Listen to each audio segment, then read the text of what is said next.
Hi friends,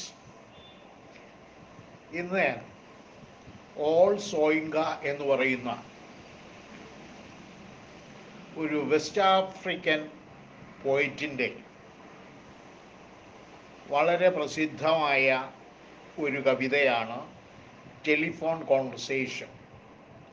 ഈ telephone കോൺവെർസേഷനെ കുറിച്ചുള്ള എന്താണ് അതിൻ്റെ തീം എന്നതിനെക്കുറിച്ച് ഇന്ന് ഞാനിവിടെ സംസാരിക്കാൻ പോവുകയാണ്. ആദ്യമായിട്ട് ഓഥറിനെ കുറിച്ച് ഒന്ന് രണ്ട് വാക്കുകൾ ഞാൻ നിങ്ങളോട് പറയാം. ഞാൻ സൂചിപ്പിച്ചല്ലോ, അദ്ദേഹം ഒരു വെസ്റ്റ് ആഫ്രിക്കൻ പോയിറ്റാണ്. അതുപോലെ തന്നെ പ്ലെയറൈറ്റ്, നാടകകൃത്താണ്, നോവലിസ്റ്റാണ്, ആക്ടറാണ്, മ്യൂസിഷ്യനാണ്. അപ്പോൾ ഇതൊക്കെ കൂടെ പറയുമ്പോഴേ അദ്ദേഹം ഒരു വേഴ്സറ്റൈൽ ജീനിയസാണ്.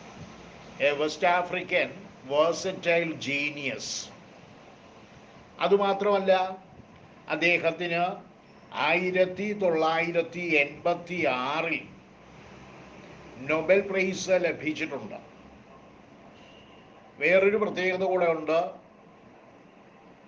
പിന്നെ സൗത്ത് ആഫ്രിക്കയിൽ നിന്ന് അല്ലെങ്കിൽ ആഫ്രിക്കൻ വംശജനായ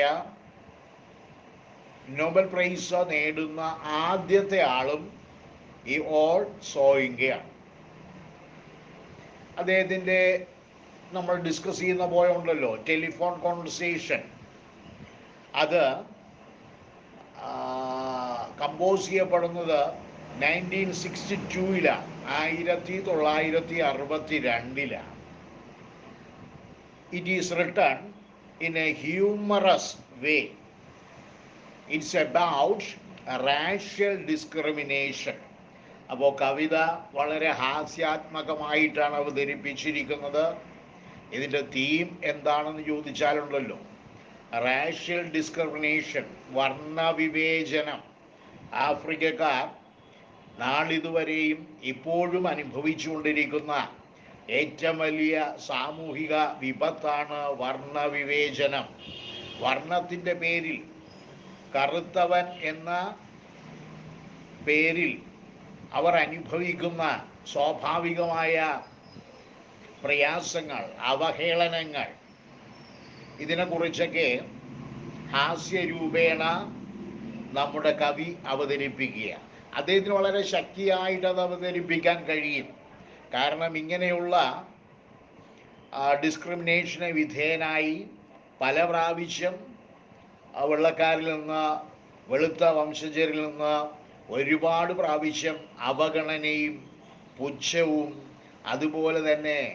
അതുപോലെയുള്ള പരിഗണന ലഭിക്കാത്ത ഒരുപാട് സാഹചര്യങ്ങൾ അദ്ദേഹത്തിൻ്റെ ജീവിതത്തിലുണ്ട്. അതുകൊണ്ട് അദ്ദേഹത്തിന് വളരെ ഷാർപ്പായിട്ട് ഇതിനെക്കുറിച്ച് സംസാരിക്കാൻ കഴിയും എന്നുള്ളതാണ് പ്രത്യേകത. ഇവിടെ ടെലിഫോൺ കോൺവെർസേഷൻ്റെ ഒരു ബാക്ക്ഗ്രൗണ്ട് എന്ന് പറയുന്നത്, നമ്മുടെ ഓഥർ ഇംഗ്ലണ്ടിൽ, അതായത് ബ്രിട്ടനിൽ ഒരു പ്രദേശത്ത് താൽക്കാലികമായി ഒരു വാടകയ്ക്ക് വീടെടുത്ത് താമസിക്കാൻ ആഗ്രഹിക്കുകയാണ്. അദ്ദേഹം പത്രത്തിൽ ഒരു പരസ്യം കണ്ടു, ഇതുപോലെ ഒരു വീട് വാടകയ്ക്ക് കൊടുക്കാനായിട്ട് ഉദ്ദേശിക്കുന്നുണ്ട് എന്ന് പറഞ്ഞിട്ട്. ഈ പരസ്യം കണ്ട മാത്രമേ തന്നെ നമ്മുടെ കവി ഓൾ സോയിങ്ക ഇതിനെക്കുറിച്ചൊരു അന്വേഷണം നടത്തി. അപ്പോൾ അദ്ദേഹത്തിന് ബോധ്യപ്പെട്ട കാര്യങ്ങൾ എന്തൊക്കെയാണ്? The price seemed reasonable. വാടകയുണ്ടല്ലോ, വളരെ റീസണബിളാണ്, വളരെ എക്സോർബിറ്റൻ്റ് റേറ്റ്, വളരെ വലിയ എമൗണ്ട് ഒന്നും അവർ ചാർജ് ചെയ്യുന്നില്ല.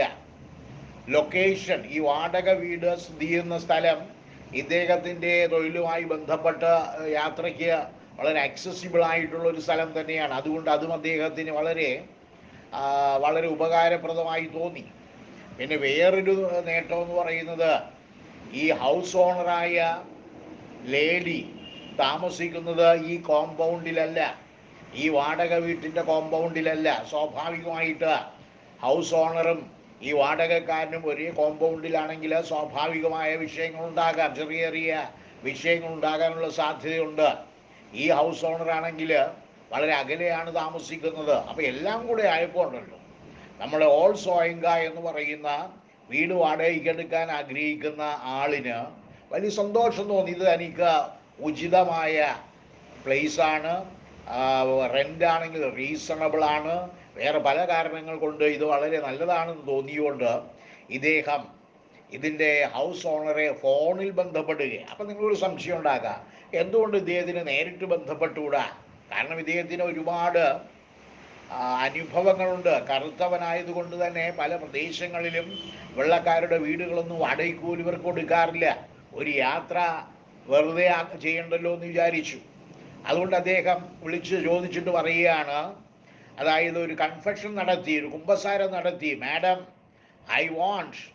I hate a wasted journey. I am an African. എനിക്കൊരു യാത്ര വേസ്റ്റ് ആക്കാൻ താല്പര്യമില്ല. ഞാൻ പൈസ മുടക്കി ഒരു ദിവസത്തെ അധ്വാനം, അതുകൊണ്ട് നിങ്ങളെ കാണാൻ വരുന്നു. കണ്ട മാത്രമേ തന്നെ ഞാനൊരു ആഫ്രിക്കക്കാരനായിട്ട് എനിക്ക് നിങ്ങളുടെ ഹൗസ് ഡിനേ ചെയ്യുന്നു. അങ്ങനെ ഒരു സാഹചര്യം വരാതിരിക്കാനാണ് ഞാൻ ടെലിഫോണിലൂടെ സംസാരിക്കുന്നത്. ഞാനൊരു ആഫ്രിക്കക്കാരനാണ്. എനിക്ക് താങ്കളുടെ വീട് വാടകയ്ക്ക് തരാമോ?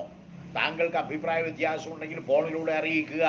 അങ്ങനെ വരികയാണെങ്കിലോ എനിക്കൊരു യാത്ര ഒഴിവാക്കാം. ഇത്രയും അദ്ദേഹം ഫോണിലൂടെ ഈ വൈറ്റ് ലേഡിയോട് സംസാരിച്ചു. മറുഭാഗത്ത് എങ്ങനെയാ? നിശബ്ദതയാണ്. ഒരു ആഫ്രിക്കക്കാരൻ, ഒരു കറുത്തവൻ എന്ന് കേട്ടപ്പോൾ തന്നെ ഈ ഹൗസ് ഓണറായ ലേഡി ഉണ്ടല്ലോ, പരിഷ്കാരിയായ വിദ്യാഭ്യാസമുള്ള ഈ സ്ത്രീ ഉണ്ടല്ലോ, നിശബ്ദത പാലിച്ചു. മുഖത്തടിച്ചുകൊണ്ട് കറുത്തവന് ഞാൻ വീട് കൊടുക്കൂല എന്ന് പറയാനുള്ള മടി കാരണമുണ്ടല്ലോ, അവർ നിശബ്ദത പാലിച്ചു എന്നാ പറയുന്ന.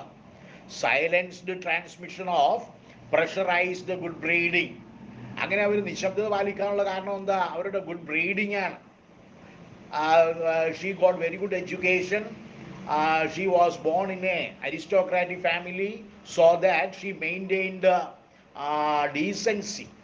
സംസ്കാരമില്ലാത്തൊരു വെള്ളക്കാരിയാണെങ്കിൽ ഉടൻ തന്നെ പറയുമായിരുന്നു, നിനക്കെങ്ങനെ ധൈര്യം, ഹൗ ഡെയർ യു എന്നൊക്കെ ചോദിക്കുമായിരുന്നു. പക്ഷെ ഇവരുണ്ടല്ലോ, മുഖത്തടിച്ചു പോലെ തരില്ല എന്ന് പറയുന്നതിന് പകരം നിശബ്ദത പാലിച്ചു എന്നാണ് പറയുന്നത്.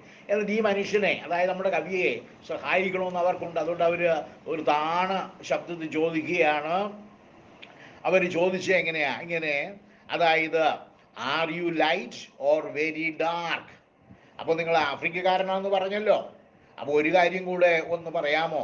താങ്കൾ വളരെ വളരെ കറുപ്പാണോ? ഈ റാവൻ ബ്ലാക്ക് ആണോ? കാക്ക കറുപ്പാണോ? അതോ ചെറിയ ഫെയർ കോംപ്ലക്ഷൻ ഉള്ള ആളാണോ? വലിയ കറുപ്പില്ലാത്ത ആളാണോ എന്ന് ചോദിച്ചു. ഇതുണ്ടല്ലോ, ഇത് കേട്ടപ്പോൾ കവിയുടെ പിന്നെ വർണ്ണവിവേചന വെറിയുണ്ടല്ലോ, ഇപ്പോഴും വെള്ളക്കാർക്കിടയിൽ കറുത്ത വംശക്കാരെ ഇങ്ങനെയാണ് കാണുന്നത് എന്ന ഒരു ഇത് വന്നപ്പോൾ അദ്ദേഹം ദേഷ്യമുണ്ട്. അദ്ദേഹം ഒരു പബ്ലിക് ടെലിഫോൺ ബൂത്തിൽ നിന്നാണ് സംസാരിക്കുന്നത്.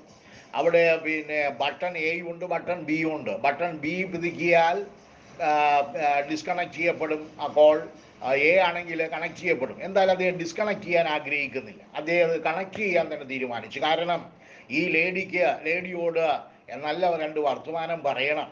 ഇപ്പോഴും വർണ്ണവെറിയുമായി നടക്കുന്ന പരിഷ്കാരമുള്ള വിദ്യാഭ്യാസമുള്ള ഈ സ്ത്രീക്ക് രണ്ട് വാക്ക് പറഞ്ഞു തന്നെ ആകണമെന്ന് വിചാരിച്ചിട്ട് ഇദ്ദേഹം ഇപ്രകാരം പറഞ്ഞു. എന്നിട്ട് ഈ വർത്തമാനം കേട്ട മാത്രമേ തന്നെ ഇദ്ദേഹത്തിന് വിശ്വസിക്കാൻ കഴിയുന്നില്ല. ഞാൻ സ്വപ്നം കാണുകയാണോ അതോ ശരിക്കും ഒരു വെള്ളക്കാരി എന്നോട് മുഖത്ത് നോക്കിക്കൊണ്ട് സംസാരിച്ചാണോ? അതുകൊണ്ട് അദ്ദേഹം പുറത്തേക്ക് നോക്കിയപ്പോൾ ഉണ്ടല്ലോ, വാഹനങ്ങൾ ചീറിപ്പായുന്നു. പിന്നെയാണെങ്കിൽ ഈ ടെലിഫോൺ ബൂത്തിലെ ഒരു സ്മെല്ലുണ്ടല്ലോ, പഴയ ബൂത്ത് നിങ്ങൾ കണ്ടിട്ടുണ്ടാകും, ഒരു ചെറിയ പെട്ടിയായിരിക്കും, അതിനകത്ത് ആളുകൾ സിഗരറ്റ് വലിക്കും, തുപ്പും, അങ്ങനെ വൃത്തിഹീനമാക്കി വെച്ചിരിക്കും. അപ്പം അതൊക്കെ നോക്കിയപ്പോൾ അദ്ദേഹത്തിന് സ്വപ്നമല്ല, യാഥാർത്ഥ്യം തന്നെ. ഈ വെള്ളക്കാരി തന്നോട് ചോദിച്ചു, are you light or dark? Very dark. അപ്പം അദ്ദേഹം ബോധ്യം വന്നു. അതുകൊണ്ട് എന്തായാലും ഞാൻ സ്വപ്നം കാണുകയല്ല, ഈ സ്ത്രീക്ക് ഉചിതമായ മറുപടി കൊടുക്കണം. An apt reply must be given. അങ്ങനെ അദ്ദേഹം തീരുമാനിക്കുകയാണ്. അതുകൊണ്ട് അദ്ദേഹം പറഞ്ഞു, എന്താ പിന്നെ അദ്ദേഹം ഇപ്രകാരം പറയുകയാണ്, പിന്നെ R you dark or very light? വീണ്ടും ഇവൻ സംസാരിക്കാൻ നിൽക്കുകയല്ല, എന്ത് സംസാരിക്കണമെന്ന് അറിയാതെ നമ്മൾ ഓതർ നിൽക്കുക, പോയിട്ട് നിൽക്കുക. അപ്പോൾ വീണ്ടും അവർ ആവർത്തിക്കുകയാണ്. She repeated, are you dark or very light? പെട്ടെന്ന് തന്നെ കവിയുടെ ഉള്ളിൽ രോക്ഷം എങ്ങനെ പുകഞ്ഞു വരികയാണ്. അദ്ദേഹം ഇപ്രകാരം വെളിപ്പെടുത്തി, you mean like plain or milk chocolate? Madam, താങ്കൾ ഉദ്ദേശിച്ചത് മിൽക്കിനെ പോലെയോ അതോ മിൽക്ക് ചോക്ലേറ്റ് പോലെ വൈറ്റ് ആയിരിക്കണമെന്നാണോ താങ്കൾ ആഗ്രഹിക്കുന്നതെന്ന് തിരിച്ചു ചോദിച്ചു. Her accent was clinical. അവരുടെ മറുപടി ഉണ്ടല്ലോ, ഒരു ഭാവവ്യത്യാസവും ഇല്ലാതെ അവർ മറുപടി പറയുകയാണ്. അപ്പോൾ എന്നിട്ട് എന്താ പറഞ്ഞിരിക്കുന്നത്? എന്നിട്ട് അവര് മറുപടി ഞാൻ പറഞ്ഞല്ലോ, വെള്ളക്കാർക്ക് മാത്രമേ കൊടുക്കൂ എന്നുള്ളൊരു മനോഭാവമാണ്.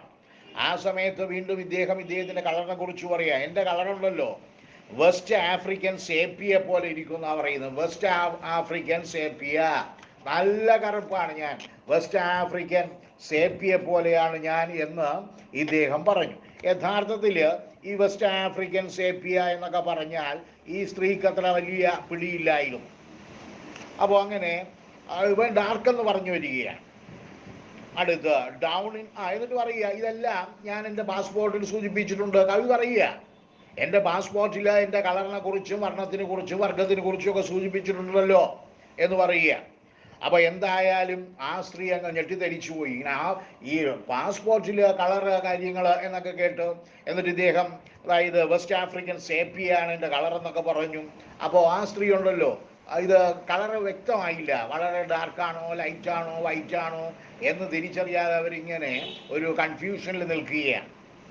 അങ്ങനെ നിൽക്കുന്ന സമയത്ത് ആ സ്ത്രീ കുറച്ച് കഴിഞ്ഞ് ചോദിച്ചു, വാട്ട്സ് ദാറ്റ്, എന്താണ് സേപ്പിയ എന്ന് പറഞ്ഞാൽ, എന്താണ് കളർ, എനിക്കത്ര മനസ്സിലായില്ല. അപ്പോൾ കവി ചോദിക്കുക, don't know what's that is, മനസ്സിലായില്ലേ എന്ന് ചോദിച്ചു. എന്നിട്ട് ഇദ്ദേഹം തന്നെ പറയുകയാണ്, ഞാൻ എങ്ങനെയുള്ള ആളാ, ലൈക്ക് എ ബ്രൂണറ്റ് എന്ന് വെച്ചാൽ ഡാർക്ക് ബ്രൗൺ ആണ്. നമ്മളിപ്പോൾ ഈ കാപ്പിരി വംശത്തിലുള്ള കറുത്ത വർഗ്ഗക്കാരെ കണ്ടിട്ടില്ലേ, കണ്ണ് മാത്രം ചിലപ്പോൾ വെളുപ്പ് കാണും, ബാക്കിയെല്ലാം കറുകറാന്നിരിക്കും. അതേപോലെയുള്ള ഒരു ബ്രൂണറ്റാണ് ഞാൻ. ബ്രൂണറ്റ് എന്ന് വെച്ചാൽ ഡാർക്ക് ബ്രൗൺ കളറാണ്. അപ്പോൾ ദാറ്റ് ഈസ് ഡാർക്ക് ഇസ്ന്റ് ഇറ്റ്. അപ്പോൾ വൈറ്റ് ലേഡി ചോദിക്കുക, അപ്പോൾ നിങ്ങൾ ഭയങ്കര കറുപ്പാണല്ലേ, പിന്നെ ഭയങ്കര കറുപ്പാണല്ലേ എന്ന് ചോദിച്ചു. അപ്പോൾ കവി പറയുന്നു, നോട്ട് ഓൾ ടുഗെദർ, അങ്ങനെ മൊത്തം കറുപ്പാണെന്ന് പറയാൻ പറ്റില്ല മാഡം, ചില ഭാഗങ്ങൾ വെളുത്തതുണ്ട്. ഏതൊക്കെ ഭാഗമാണ്, ഞാൻ ഓരോന്നോരോന്നായിട്ട് പറയാം എന്ന് പറഞ്ഞിട്ട് ഇദ്ദേഹം, ഇതെല്ലാം കളിയാക്കല, ഈ വൈറ്റ് ലേഡിയെ കളിയാക്കാൻ വേണ്ടിയാണ് പറയുന്നത്. വൈറ്റ് ലേഡി ചോദിച്ചു, അപ്പോൾ നിങ്ങൾ എങ്ങനെയാ, നിങ്ങൾ ഓൾ ടുഗെദർ ഡാർക്കല്ലേ, ആപാദ ചൂടം, തല മുതൽ കാല് വരെ നിങ്ങൾ ഡാർക്കല്ലേ എന്ന് ചോദിച്ചപ്പോൾ കവി പറയുക, അങ്ങനെയല്ല മാഡം, ചില ഭാഗങ്ങളിൽ വെളുപ്പുണ്ട്, ഞാൻ ഓരോരോ ഭാഗങ്ങളായിട്ട് വർണ്ണിക്കാമെന്ന് പറയുക. അപ്പം ഏതൊക്കെ ഭാഗമാണ് വെളുപ്പുള്ളത്? ഫാഷ്യലി, ഫേസ് എന്താണ്, ഞാൻ ബ്രൂണറ്റാണ്. എൻ്റെ മുഖമുണ്ടല്ലോ ഭയങ്കര കറുപ്പാ, കാക്കയുടെ കറുപ്പാണെന്നാണ് പറയുന്നത്. But madam you should see the rest of me, ബാക്കിയുള്ള ഭാഗത്തൊക്കെ ചെറിയ വെളുപ്പുണ്ട്. ഏതാ? പാമ്പെന്ന് വെച്ചാൽ കൈപ്പത്തി കുറച്ച് വെളുപ്പമുണ്ട്. കാലിൻ്റെ അടിഭാഗം ഉണ്ടല്ലോ, കാലിൻ്റെ അടിഭാഗം ഉപ്പൂറ്റി വരുന്ന ഭാഗം, അവിടെ കുറച്ച് വെളുപ്പുണ്ട്. പിന്നെ എവിടെയാണ്, അതുപോലെ എൻ്റെ ബാക്ക് സൈഡാണെങ്കിലുണ്ടല്ലോ, എൻ്റെ ബട്ടക്സിനെ കുറിച്ച് പറയാതിരിക്കുന്നതാണ് നല്ലത്. എങ്ങനെയാ, അതായത് ഇരിക്കുകയും ബെഞ്ചിലും തറയിലും ഒക്കെ ഒരഞ്ഞൊരഞ്ഞ് എൻ്റെ ബട്ടക്സിനാണെങ്കിൽ റാവൻ ബ്ലാക്കാ, കാക്കക്കറുപ്പെന്നാ പറയുന്നു. അപ്പം അങ്ങനെയുള്ള ഒരാളാണ്. ഇത്രയും കാക്കക്കറുപ്പ് ബട്ടക്സിൻ്റെ കളറൊക്കെ പറഞ്ഞപ്പോൾ ഉണ്ടല്ലോ, ഈ വൈറ്റ് ലേഡി തൻ്റെ ഫോണിൻ്റെ റിസീവർ നിലത്തേക്ക് വെക്കാൻ പോകുന്ന പോലെ തോന്നി. അതുകൊണ്ട് കവി വിളിച്ചു പറയാ, മാഡം വെക്കരുത്, എനിക്ക് കുറച്ചുകൂടെ പറയാനുണ്ട്, എൻ്റെ കളറ് ഇതാണ് പറയാനുണ്ട്, നിങ്ങൾ എന്നെ നേരിട്ട് കാണാൻ ആഗ്രഹിക്കുന്നില്ലേ, എങ്കിൽ ഞാൻ വരാം എന്നൊക്കെ പറഞ്ഞുകൊണ്ടിരിക്കുന്നതിൽ തന്നെ ഈ ലേഡി ഉടൻ തന്നെ റിസീവർ വയ്ക്കുകയാണ്. ഇതിൽ നിന്ന് കവി ഉദ്ദേശിക്കുന്ന എന്താണ്, വർണ്ണവിവേചനം ഇപ്പോഴും എല്ലായിടത്തും ഉണ്ടെന്ന് പറയുന്നു. എത്ര പരിഷ്കാരം വന്നാലും, എത്ര സയൻസും ടെക്നോളജിയും വളർന്നു വന്നാലും മനുഷ്യൻ്റെ മനസ്സിൽ അന്തർലീനമായ ഒരു വേണ്ടാത്ത വികാരമായിട്ട് റാഷ്യൽ ഡിസ്ക്രിമിനേഷൻ നിലനിൽക്കുന്നു. അതിനെതിരെയുള്ള കവിയുടെ വിദ്വേഷവും അതിനെതിരെ കവി ശക്തമായ ഭാഷയിൽ പ്രതികരിക്കുന്നതാണ് ഈ കവിത എന്ന് പറയാം. അവസാന ഭാഗം ഇങ്ങനെ പറയുന്നത്, sensing her receiver rearing on the thunderclap about my ears, ഇങ്ങനെ വയ്ക്കാൻ പോകുന്നത് കേട്ടപ്പോൾ ഉണ്ടല്ലോ ഇവൻ വിളിച്ചു പറയുക, madam I pleaded it, I request you, താങ്കളോട് ഞാൻ റിക്വസ്റ്റ് ചെയ്യുകയാണ്, wouldn't you rather see for yourself, എന്നെ നേരിട്ട് താങ്കൾക്ക് കാണണ്ടേ, ഇതാണ് എൻ്റെ കളർ, താങ്കൾക്ക് എന്നെ കാണണ്ടേ. അതിനു മുന്നേ തന്നെ ആ സ്ത്രീ ടെലിഫോൺ കട്ട് ചെയ്തു. ഇതാണ് ടെലിഫോൺ കോൺവെർസേഷൻ എന്ന് പറയുന്ന ഓൾ സോയിങ്കായുടെ കവിതയുടെ സാരാംശം. ഇനി നിങ്ങൾക്ക് കവിത വായിച്ചാൽ വളരെ ഭംഗിയായി മനസ്സിലാകും. ഇതിൽ